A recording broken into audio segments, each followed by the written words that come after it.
네, 어제 본문에서 그 라반이 이제 자기 품을 떠난 이 야곱을 죽일 듯이 이제 잡으러 왔다가 하나님의 경고를 듣고 이제 더 이상 야곱을 이제 어쩌지 못하게 되었습니다. 자신을 그렇게 추격을 하면서 죄인 다루듯이 그래서 그렇게 자기를 잡기 위해서 쫓아온 이 외삼촌 라반의 이 모습을 그 순간에 본 야곱이 이제 감정이 격해졌습니다. 아니 해도 이거 너무한 것 아닌가 이런 생각이 든 것이죠.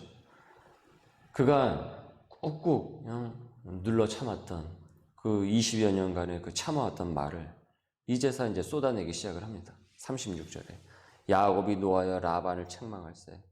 야곱이 라반에게 대답하여 이르되 내 허물이 무엇이니까? 내가 무엇을 그렇게 잘못했습니까? 내 죄가 무슨 죄가 있기에 외삼촌께서 내 뒤를 급히 추격하나이까? 그렇게 열심히 그 오랜 세월 동안 이 일을 하고 외삼촌의 재산을 늘려주었는데 성실히 부끄러움 없이 일을 했는데 어떻게 나를 이렇게 노예 부르듯 죄인 취급을 할 수 있냐면서 이제 항의를 한 것이죠. 만일 이 자신의 말에 지금 내가 외삼촌한테 지금 이 얘기를 하는데 이 말에 제가 만약 이 말이 틀렸다고 한다면 제 3자를 옆에 두고 한번 판단을 받아보자고까지 지금 얘기를 하고 있습니다. 이어 그간 자신이 어떻게 일을 했는지 쭉 이제 나열을 하죠. 외삼촌 앞에서 38절서부터 42절까지의 내용인데요. 이제 요약을 하면은 밤낮 없이 가축을 정성스럽게 돌봤고 행여 가축이 다쳐가지고 맹수에게 뜯기거나 죽으면은 자신의 삭수로 그것을 다 대신을 했다라고 하고 있어요. 원래 이 야생 짐승에게 물려 찢긴 경우에는 가축이 더 이상 그 맡은 그 이제 종이나 그 관리자가 그것에 대한 배상 책임은 이제 없었습니다. 이것은 왜 그러냐면은 이 주인의 가축을 이제 관리하는 자들이 더 가난해지지 않도록. 그러니까 왜냐하면 당시에는 이제 이런 일들이 비일비재하잖아요. 그 맹수들이 주변에 널려져 있으니까 산과 들에. 그러니까 이런 일들이 생길 수가 있죠. 그런데 얼마 받지도 못하는데 아니 그거 잡혀갈 때마다 다 배상을 하게 되면은 오히려 하면 할수록 이제 손해가 이제 막심할 수가 있는 거예요. 그러니까 이런 것을 이제 보호를 해주는 그와 같은 그 약정이 있었던 것이죠. 당시에. 그런데도 야곱은 조금이나마 흠이 있거나 자기가 일을 조금이나마 더 잘 못해서 그런 일이 발생을 했다고 한다면은 그것까지 다 물어줬다라는 것입니다. 그러니까 철저하게 그 맡은 일을 했다라는 것이죠. 외삼촌은 자신에 대해서 그렇게 부당하게 대우를 했다고 할지라도 자신은 그 맡은 일에 있어서 굉장히 충성을 다하고 성실하게 일을 했다라는 거예요. 그걸 지금 이 격분을 해서 지금까지 참아왔던 그 감정을 지금 이 외삼촌 앞에서 이제 얘기를 하고 있는 거예요. 조곤조곤. 또 도둑 맞은 것은 자기 책임하에 다 물어주었다라고 하고 있습니다. 그래서 39절에 물려 찢긴 것은 내가 외삼촌에게로 가져가지 아니하고 낮에 도둑을 맞았든지 밤에 도둑을 맞았든지 외삼촌이 그것을 내 손에서 찾았으므로 내가 스스로 그것을 다 보충을 하였습니다. 40절 내가 이와 같이 낮에는 더위와 밤에는 추위를 무릅쓰고 눈 붙일 겨를도 없이 지냈나이다.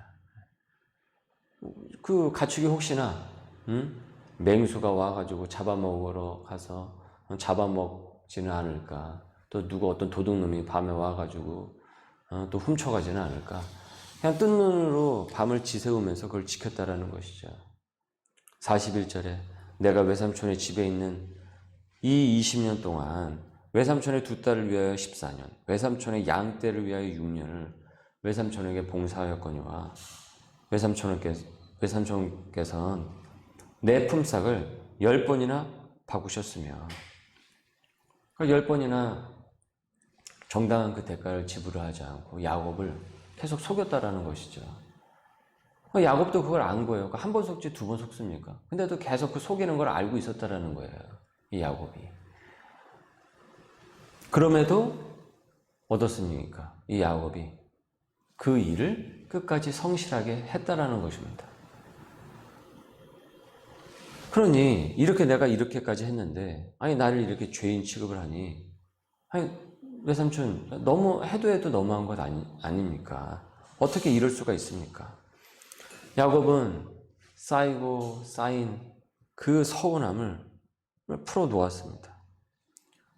야곱의 이 말에 라반도 더 이상 할 말이 없었습니다. 왜요? 그 야곱의 말이 맞거든요. 그래서 입이 쏙 들어가요. 반론을 할 수 없을 정도로 이 야곱이 주어진 그 일을 정말 성실하게, 정말 깔끔하게 잘 처리를 했고 그 덕분에 라반의 재산도 상당히 많이 늘어난 거예요. 일이 잘 된 거죠. 야곱이 들어오고서부터 라반의 일이 잘 된 거예요. 만일 야곱이 그 맡은 일을 게으르게 하고 제대로 하지 않고 꾀를 내고 그랬다고 한다면 라반이 야 네가 무슨 그렇게 일을 했냐? 내가 널 걷어준 거지. 네가 무슨 여기 와가지고 뭐 네가 얼마나 일을 했다고 지금 내 앞에서 지금 그렇게 화를 내면서 얘기를 하는 거야. 내가 널 걷어줬지. 네가 날 도와준 거냐? 이렇게 네가 잘했냐 못했냐로 이 얘기로 옥신각신하면서 밤이 되도록 싸움이 끝나지 않았을 것이란 말이에요. 그런데 이 야곱의 말에 이 라반도 더 이상 할 말이 없는 거예요. 그만큼 이 라반이 충실하게 그 일을 했다라는 거죠. 그리고 너무도 분명하게 이를 주변의 모든 사람들이 다 야곱이 그 20년을 얼마나 일을 잘 했는지를 알았기에 야곱도 이 라반도 그 사람들 눈치가 있지 않습니까? 그러니까 더 이상 이제 반론을 펼 수가 없는 것입니다. 그러니까 당당한 거죠. 지금 이 부분에 있어서만큼 이 야곱도 우리가 사람들을 만날 때 여러 사람들을 우리가 만나지 않습니까? 사람이 한결같지가 않잖아요. 오늘은 그 사람이 내게 좋은 사람일 수 있어요. 그런데 내일 되면 또 어떤 사람이 될지 모르는 거예요. 그만큼 이 사람의 이 감정은 그리고 사람의 이 마음은 그렇게 가변적이에요. 기복이 심하단 말이죠. 그리고 또 각자 개성과 그 성격과 모든 것들이 또 다른 사람들을 많이 만나니까 그래서 때로는 우리가 그런 사람들을 만날 때 부당한 일을 당하고 억울한 일을 당할 때가 많이 있습니다. 그래서 이제 감정이 쌓이는 거죠. 섭섭하고. 그런데 내가 내 역할을 그 맡은 바 내 역할을 제대로 할 때 성실히 잘 할 때 나중이 되어서도 부끄러움 없이 할 말을 할 수가 있게 되는 것입니다. 내 본분을 엉터리로 해놓고서는 내 서운한 감정만을 드러낸다고 한다면 사실은 이것은 싸움밖에 되질 않아요. 그리고 결코 해결이 나오지를 않습니다. 그래서 예수님께서도 누가복음 16장 10절에 지극히 작은 것에 충성된 자는 큰 것에도 충성이 되고 지극히 작은 것에 불의한 자는 큰 것에도 불의하니라 라고 말씀하셨습니다. 우리가 작다고 해가지고 그 일을 소홀히 하고 큰 것이라고 해서 그것은 더 잘할 수 있을 것이라 그것이 아니라는 거죠. 작은 일을 그렇게 불성실하게 한 사람이 어떻게 큰 일을 제대로 해낼 수가 있겠냐라는 거예요. 야곱은 형 에서를 속이고 집안을 쑥대밭으로 만들고 도망쳐 나온 그 20여 년 전에 그 야곱이 더 이상 아니었습니다. 그의 미숙함, 철없는 것, 또 그 마음 가운데 있었던 그와 같은 이 완악함, 또 불성실함, 그 모든 것들은 그 20년의 그 시간을 흐르면서 그 시련의 시간을 거치면서 다듬어지고 성숙되어지고 주변에서도 이를 인정할 만큼 반듯한 하나님의 사람이 되었던 것이죠. 그가 이렇게 그 20년을 라반도 반문할 수 없을 정도로 이렇게 맡은 일을 잘 해냈던 것은 그가 사람이 아닌 하나님 앞에서 일한다라는 소명의식으로 그 일을 대했기 때문이었습니다. 그 소명의식이 없었다고 한다면 아니 내가 이걸 누구 좋으라고 하나, 내가 왜 이렇게 열심히 하나, 대충 시간만 때우지, 그런 마음으로 하지 않았겠습니까? 그리고 외삼촌의 모습을 보면, 라반의 모습을 보면 아니 내가 왜 저 사람 때문에 내가 왜 이렇게 고생을 해야 하나, 내가 이런 일을 뭐하러 내가 열심히 하나, 대강대강 할 수 있잖아요. 사실은 그 외삼촌의 모습을 보면 미운 감정이 드니까 양이 맹수에게 잡아 먹혀 가든 말든, 도둑놈이 훔쳐가든 말든, 대강대강하고, 그리고 또 자기도 똑같이 속이고 외삼촌 속이려고 하고 계속 그런 식으로 할 수 있는 것 아니겠습니까? 그러면 그것은 사실은 주변에도 티가 나는 것입니다. 주변 사람들도 다 봐요, 그 모습을요. 그러면 야곱은 불성실해, 일을 대충 해, 엉망으로 해. 저 사람은 믿을만하지 못해. 저 사람은 하나님 믿는다고 하면서 왜 저런 식으로 살아? 그 모습이 역력하게 다 보이게 되고 노출이 돼요. 그러면 야곱의 말도 어떻겠습니까? 힘이 실릴 수가 없는 것이죠. 왜요? 신뢰를 잃었으니까 이미. 그의 생활 가운데서 신뢰를 잃은 사람이 아니 무슨 말을 한들 그 말에 힘이 실리겠습니까? 누가 그 말을 들어주겠습니까? 야곱이 이 순간에 심주어 라반에게 말함에도 당당하게 얘기할 수 있었던 것은 그가 진정 하나님 앞에서 정직과 성실했기 때문이었습니다. 라반은 속인다고 할지라도, 라반은 계속 자기를 그런 식으로 속인다고 할지라도 꾹꾹 그걸 눌러차면서 하나님 앞에서 그 맡은 소임을 하려고 했던 거예요. 물론 우리가 전에 봤듯이 야곱 또한 모든 일을 다 능숙하게 처리하고 완벽하게 했던 것은 아닙니다. 하지만 그가 어쨌든 하나님 앞에 서 있다라는 그 마음이 있기 때문에 그 일에 대해서 성실하게 충실하게 할 수 있었고, 그 덕분에 라반의 그 재산도 아주 잘 그것이 이제 늘어날 수 있었던 것이죠.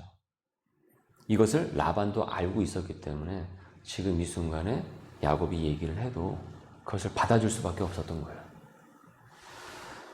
나를 세상 앞에서 당당하게 만드는 것은 여러분 내 자존심이 아닙니다. 그리고 뭐 내 업적 나열이 아닙니다. 내가 나를 자랑한다고 해가지고 내가 세상 앞에서 당당해지는 것이 아닙니다. 부끄러움이 없기 위해서는 우리가 세상 앞에서 하나님 앞에서 항시 내가 서 있다라는 그 소명의식이 나를 이 세상 가운데서도 당당하게 이끌어 가는 것입니다. 그래서 우리가 무엇이라고 했습니까? 코람데오라고 했죠. 코람데오의 뜻이 무엇입니까? 하나님 앞에 서죠. 하나님 앞에서. 우리가 무슨 일을 하든 어디에 있든 우리는 사람이 아닌 하나님 앞에서 서 있다라는, 상황 앞에서가 아닌 하나님 앞에서 서 있다라는 그와 같은 소명의식, 그와 같은 영성을 갖고 우리가 우리의 그 생활이 하나님 앞에서 주어진 그 소임을 다 한다라는 것이죠. 그래서 어느 자리에서건 하나님 앞에서 서 있다라는 것입니다. 사람을 의식하면서 일하면은 여러분 소명의식이 나오질 않습니다. 그렇지 않습니까? 여러분 우리가 지금까지 쭉 하면서 알잖아요. 사람을 의식하면서 일하면은 소명의식이 나오기 어렵죠. 그래서 사람 볼 때는 하고, 어떻습니까? 사람 안 볼 때는 안 하고. 야곱이 라반을 보고 했으면 그렇게 했겠습니까? 라반이 볼 때만 하고, 라반이 보지 않을 때는 안 하고, 그런 식으로 했겠죠. 그러나 우리가 영이신 하나님 앞에 서 있을 때는 그 소명의식이 나오게 되는 것입니다. 그래서 코람데오인 것이에요. 여러분 이것이 소명의식입니다. 골로새서 3장 23절에서 24절의 말씀입니다. 무슨 일을 하든지 마음을 다하여 주께 하듯 하고 사람에게 하듯 하지 말라. 이는 기업의 상을 주께 받을 줄 아나니 너희는 주 그리스도를 섬기느니라. 여러분, 우리는 하나님을 섬기는 사람들입니다. 우리가 하나님을 섬기고 사람은 사랑하는 것입니다. 우리가 하나님 앞에서 우리가 하나님 앞에 항상 서 있다라는 것을 우리가 깨닫게 될 때 우리는 세상 앞에서도 당당한 하나님의 백성으로서 살아나갈 수가 있습니다. 오늘도 그와 같이 하나님 앞에 서 있다라는 코람데오의 이 영성을 갖고 우리에게 주어진 그 삶의 영역을 또 오늘도 주님과 함께 동행해 나갈 수 있는 귀한 우리 소명의 식구들 될 수 있기를 주님의 이름으로 소망합니다. 기도합니다. 우리를 소명으로 부르신 주님, 오늘도 우리에게 귀한 말씀으로 우리를 일깨워 주시고 언제나 내가 하나님 앞에 서 있다라는 그와 같은 그 믿음을, 그 영성을 잃지 아니하도록 주님, 오늘도 우리와 동행하여 주시옵소서. 사람에게 하듯 하지 않고 무슨 일을 하든지 마음을 다하여 주께 하듯 하면서 주님께서 우리에게 베푸실 그 기업의 상을 기대하면서 주 예수 그리스도를 섬기듯이 또한 우리에게 주어진 그 복음의 그 사명을 능히 감당해 나갈 수 있는 귀한 하루가 되도록 오늘도 역사하여 주옵소서. 감사하며 예수님의 이름으로 기도드립니다. 아멘.